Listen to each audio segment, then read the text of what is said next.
sur la communication, sur des éléments de base fondamentaux en ce qui concerne la réflexion sur la communication. Donc, mon cours il va s'intituler La communication, visée, c'est-à-dire les objectifs, forme de la communication et mise en œuvre, c'est-à-dire la manière dont la communication se réalise. Alors, avant toute chose, qu'est-ce que signifie communiquer? Communiquer, ça implique déjà plusieurs personnes, ça implique l'idée de transmission d'un message. Alors, communiquer, c'est transmettre une information, en fait. Voilà, un message. Alors, c'est un message qui peut être de différentes natures, hein. Ça peut être par exemple un ordre, ça peut être un conseil, ça peut être une information simple, ça peut être raconter une histoire. Il y a toutes sortes de messages qu'on peut transmettre. Cette idée de transmission, ça implique deux bornes. La borne initiale, ce qui est à l'origine, c'est ce qu'on appelle l'émetteur, c'est celui qui émet, c'est-à-dire construit le message et le transmet.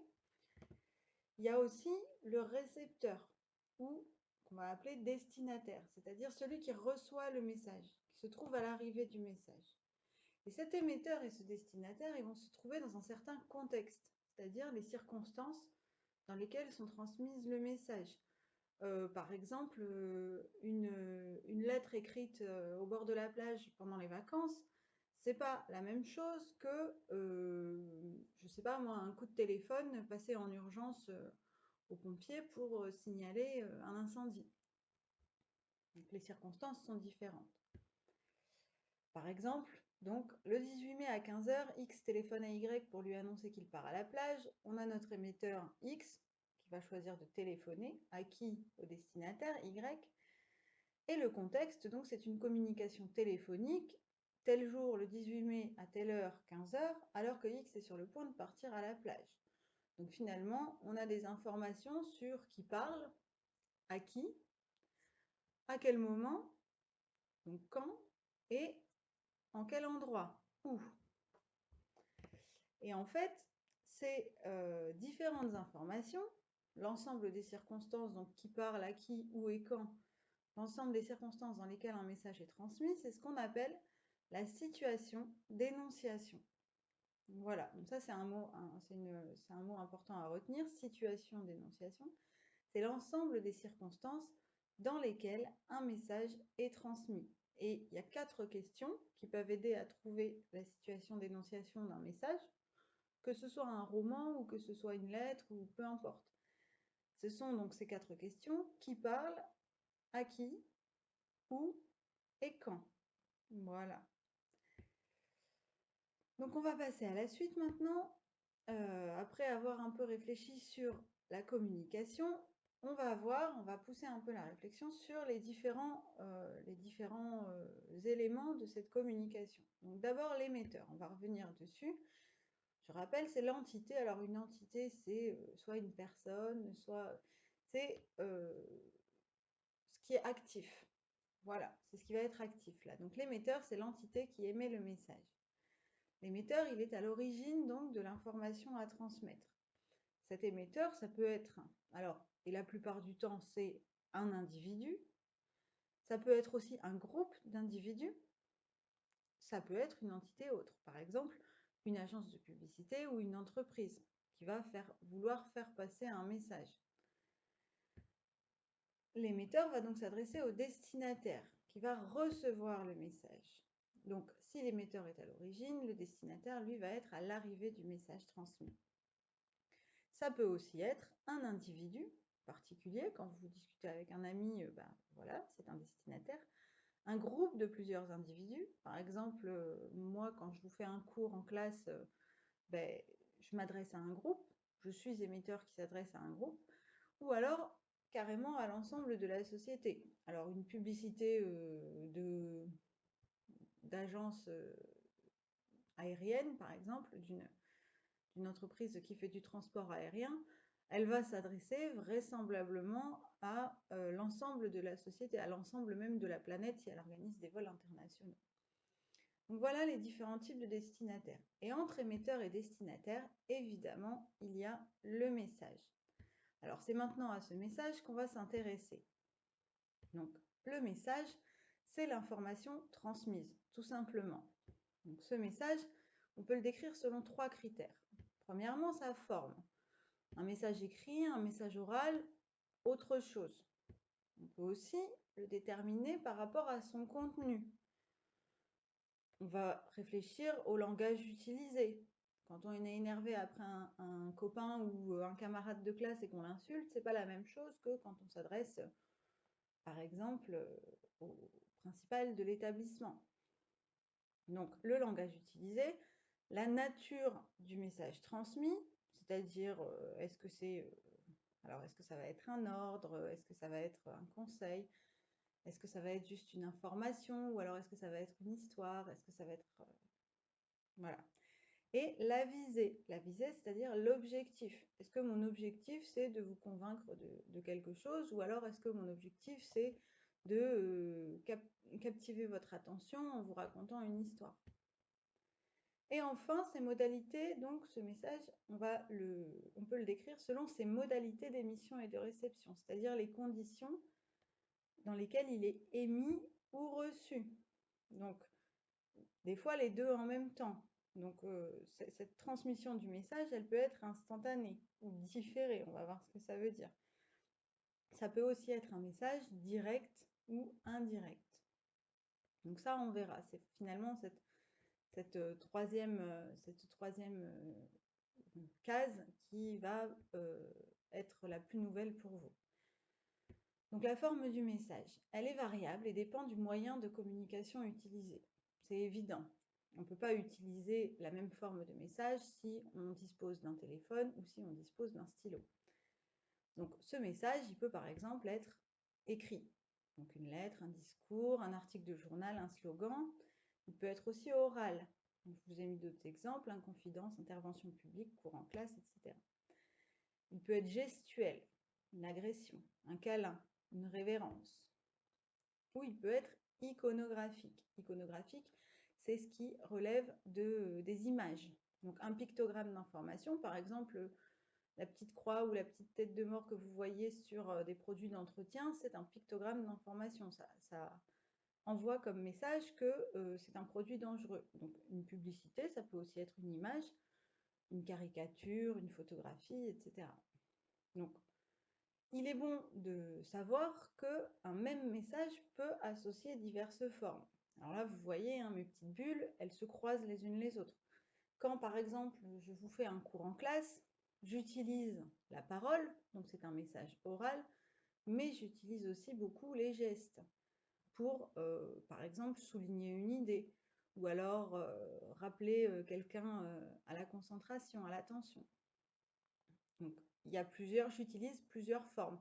Quand je veux garder une trace de ce que j'écris, de ce que je dis, en plus de l'oral et des gestes, j'utilise l'écrit. Voilà, donc on peut mélanger les différentes formes de messages. Donc maintenant, on va passer au contenu. Parce que mon message, pour être complet, il a besoin d'une forme, il a aussi besoin d'un contenu. Il faut dire quelque chose. C'est une idée qu'on veut faire passer. Et cette idée, elle peut être de plusieurs types. Dans mon message, je peux avoir pour objectif d'informer. Donc, par exemple, un pictogramme d'information, ce que je vous expliquais tout à l'heure. Ou alors quand je fais un cours en classe et que je vous apprends des notions. Ou un article de journal qui va informer sur l'actualité. Je peux aussi décider de donner mon avis. Alors, du moins donner un avis. Ou alors proposer une certaine image de quelque chose. Par exemple, dans une caricature, finalement, une caricature, qu'est-ce que c'est? C'est un dessin qui porte un certain regard sur généralement l'actualité, que ce soit sur des individus ou des situations. Voilà. Donc c'est un regard qui est orienté, qui n'est pas objectif. Il ne fait pas qu'informer, il donne aussi un avis particulier sur cette situation. Donc une critique de film ou un plaidoyer. Un plaidoyer, c'est quand un avocat va défendre quelqu'un. Donc il va faire un discours prenant sa défense. Et mon message, parfois, il peut aussi exprimer des sentiments.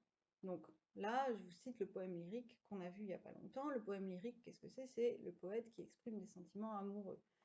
Quand on fait une confidence, c'est aussi généralement pour exprimer des sentiments sur le mode du secret. Donc, le câlin, c'est exprimer de l'affection. Donc le contenu du message détermine en partie sa forme. Effectivement, si vous avez envie d'exprimer justement un sentiment d'affection, de tendresse à votre petit frère, votre petite sœur, à vos parents, à quelqu'un de proche, vous allez recourir au câlin parce que le geste, il mime, il représente, il incarne la proximité aussi et la tendresse, la douceur en elle-même. Il est beaucoup plus parlant finalement ce geste que juste dire « Oh bah je t'aime bien ». Voilà. Donc le contenu du message détermine en partie sa forme. Et quand il s'agit d'un message oral ou écrit, on peut aussi modifier le registre utilisé de manière à encore orienter, renforcer l'idée transmise par le message. Donc quand on veut parler quand on veut s'adresser à quelqu'un de très proche, on va utiliser généralement un langage familier. Alors que pour marquer une distance sociale, quand on s'adresse à quelqu'un qui généralement nous est socialement supérieur, alors j'aime pas trop ce mot, mais qui est socialement reconnu comme ayant autorité sur nous, on va utiliser un langage soutenu. Donc, on peut dire aussi que le moyen de communication utilisé, de même que le registre, dépendent donc du destinataire du message et de ce qu'on veut lui dire. Si on s'adresse à un juge, pour reprendre l'idée de justice de tout à l'heure, du plaidoyer, si on s'adresse à un juge, on ne va pas parler de la même manière que si on s'adresse, encore une fois, à son petit frère ou sa petite sœur. Maintenant, on va passer à la réception du message. Donc, la réception du message, elle dépend des conditions de réception. Hein. Si on est, fatigué et énervé à la fin d'une journée, on va avoir plus de mal à recevoir un message que le matin au réveil alors qu'on est de bonne humeur. Mais cette réception, elle dépend aussi de la manière dont l'émetteur construit son énoncé, c'est-à-dire de la forme et du contenu du message. Alors, le contenu du message, il peut être différent. Il y a trois contenus différents de message. Le premier, ça va être l'énoncé qu'on va dire performatif. C'est que le fait de dire quelque chose, ça constitue une action en soi. Par exemple, quand on dit « je promets ». Je promets, bah, au moment où on dit « je promets », on fait la promesse. La promesse, elle est faite, ça y est. Pour faire cette promesse, il suffit de dire « je promets ». C'est ça l'énoncé performatif. On peut aussi parler d'énoncé direct. Alors cette fois, la chose, elle est aussi très clairement dite, mais pour être actualisée, pour être réalisée, il faut qu'elle soit entendue, il faut qu'elle soit reçue. C'est-à-dire, si moi je dis, je promets que si tu continues de parler, je te donne une punition, là ma promesse est faite. Si je dis, je voudrais que tu m'écoutes, il faut que j'attende que l'élève ait entendu le message pour que mon énoncé soit pris en compte. Ça, c'est un énoncé direct. Et le troisième mode, c'est l'énoncé indirect. Le message, il est dit, mais de manière un petit peu détournée. Il faut que le récepteur, le destinataire, il l'interprète et qu'il le comprenne pour qu'il puisse être réalisé. Par exemple, si je dis, bah, dis donc, tu as la tête ailleurs aujourd'hui. Donc là, il faut que la personne comprenne, que l'élève, généralement c'est l'élève, que l'élève comprenne, attention, je dis que tu as la tête ailleurs parce que je vois que tu n'es pas concentré, sous-entendu, reconcentre-toi, écoute-moi. Si le récepteur ne comprend pas le sens caché du message, cet énoncé ne sera pas réalisé, l'action ne sera pas effective. Donc là, on a trois contenus de message qui sont du plus efficace finalement au moins efficace. Et on va associer à ce contenu une forme. Donc cette communication, ce message, il peut être transmis de manière immédiate, instantanée. Donc le message, il est à ce moment-là reçu par le destinataire au moment où celui-ci l'émet. Au moment où oui, au moment où l'émetteur l'émet, pardon, je ne sais pas trop ce que j'ai écrit. Donc l'échange se fait instantanément. Par exemple, dans une conversation, deux amis qui discutent, c'est instantané, c'est immédiat. Mais des fois, ce n'est pas instantané. Ça peut être différé. Donc différé, ça veut dire reporté dans le temps. Donc le message, il est reçu par le destinataire, mais plus ou moins longtemps après que l'émetteur l'a émis. Par exemple, quand on envoie un SMS, alors c'est presque immédiat, mais il y a toujours quelques secondes entre le moment où le SMS est envoyé et le moment où le SMS est reçu. Par exemple, une lettre. Quand on écrit une lettre, on va écrire notre lettre le 20 mai, par exemple. On écrit notre lettre le 20 mai, on la poste. Le temps qu'elle arrive, ce sera le 22 mai, 21 ou 22 mai. Donc, ce qu'on a dit le 20 mai, il faut attendre le 22 mai pour que ce soit reçu. Donc ça va impliquer de faire attention à certaines choses, notamment tout ce qui est question de date ou d'heure, de jour de la semaine, etc. Donc là, je vous ai donné un exemple qu'on va lire ensemble et qu'on va analyser. Donc c'est une lettre écrite par Calamity Jane à sa fille, donc Deadwood, territoire du Dakota, 25 septembre 1877. Ma chérie, ceci n'est pas censé être un journal, et il se peut que ça ne te parvienne jamais. Mais j'aime penser à toi en train de le lire, page après page, un jour dans les années à venir, après que je serai partie. J'aimerais t'entendre rire en regardant ces photos de moi. Je suis seule dans ma cabane ce soir, et fatiguée. J'ai fait aujourd'hui 60 miles à cheval jusqu'à la poste, et suis rentrée ce soir. C'est ton anniversaire, et tu as 4 ans aujourd'hui. Vois-tu, ton papa Jim m'a promis qu'il m'enverrait toujours une lettre chaque année, le jour de ton anniversaire. Comme j'ai été heureuse d'avoir des nouvelles de lui. Il m'a envoyé ta petite photo. Tu es mon portrait craché à ton âge. Et en regardant ta petite photo ce soir, je m'arrête pour t'embrasser. Et puis, à me souvenir, les larmes viennent et je demande à Dieu de me laisser un jour réparer mes torts d'une façon ou d'une autre, envers ton père et envers toi. Ce matin, je suis allée sur la tombe de ton père, à Ingleside. On parle de transférer son cercueil au cimetière de Mount Moriah, à Deadwood. Une année et quelques semaines ont passé depuis qu'il a été tué, et on dirait un siècle. Sans vous deux, les années à venir m'apparaissent comme une piste solitaire. Demain, je vais descendre la Yellowstone Valley juste pour l'aventure et les sensations. Donc cette lettre, elle est extraite d'un recueil de lettres de Calamity Jane à sa fille. Donc on va voir là tous les éléments que j'ai mis en surbrillance. Ce sont des éléments qui vont nous servir à analyser la situation de communication, c'est-à-dire les modalités de transmission du message qui est envoyé par Calamity Jane à sa fille. Alors déjà, on a une situation d'énonciation. L'émetteur, Calamity Jane, adresse un message à un destinataire, sa fille. Ce message, il vient d'où? Il est émis de la cabane de la mère, qui se trouve à Deadwood, puisque je suis seule dans ma cabane, et puis on voit Deadwood, territoire du Dakota. Et quand? Le 25 septembre 1877. Donc ce message, il a une forme particulière aussi. Il s'agit d'une lettre. Donc c'est une communication qu'on va dire différée. Le contenu du message. Alors ce contenu, on peut en dire plusieurs choses. D'abord, c'est une lettre d'anniversaire. Calamity Jane souhaite à sa fille un bon anniversaire. C'est les 4 ans de sa fille. Ça, c'est un message direct. Quand elle dit chaque année, le jour de ton anniversaire, tu as 4 ans aujourd'hui. C'est ton anniversaire et tu as 4 ans aujourd'hui. Mais Calamity Jane, elle parle aussi de journal. Ceci n'est pas censé être un journal, mais j'aime à penser à toi en train de le lire.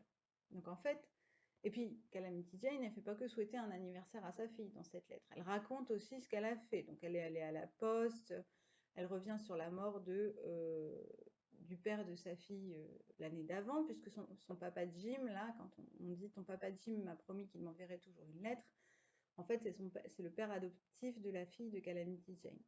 Le vrai père, il est décédé. Donc, une année et quelques semaines, comme dit Calamity Jane. Une année et quelques semaines ont passé depuis qu'il a été tué. Donc finalement, peut-être que Calamity Jane, elle veut aussi garder une trace de sa propre existence et que écrire des lettres à sa fille, c'est un moyen de le faire. Donc, bien qu'elle dise le contraire au début, on peut penser que cette lettre, elle sert aussi de journal intime. Sauf que ça nécessite une certaine réflexion pour le penser, une certaine interprétation. C'est donc un message indirect. Et la réception, donc on peut dire déjà que c'est une relation mère-fille. Alors là, elles ne sont pas l'une juste à côté de l'autre, c'est pas une conversation orale, c'est une conversation écrite. Donc le registre, il n'est pas familier, il est courant. Parce que c'est une relation quand même de proximité entre une mère et sa fille. Et la communication, comme je disais tout à l'heure, elle va être différée puisque la fille ne lira la lettre que bien plus tard. Donc Calamity Jane le dit, hein, un jour dans les années à venir, après que je serai partie. Donc dans tous les cas, ça aurait été une communication différée puisque le temps que la mère poste la lettre et que la fille la reçoive, il se passe quelques jours. Mais là, ça va être encore accentué parce qu'on a l'impression que finalement, c'est pas la fille qui va lire en premier la lettre, ça va être vraisemblablement le papa de Jim, et la fille disposera de ces documents beaucoup plus tard quand elle sera plus grande. Donc voilà finalement les idées qu'on peut relever à la lecture de cette lettre.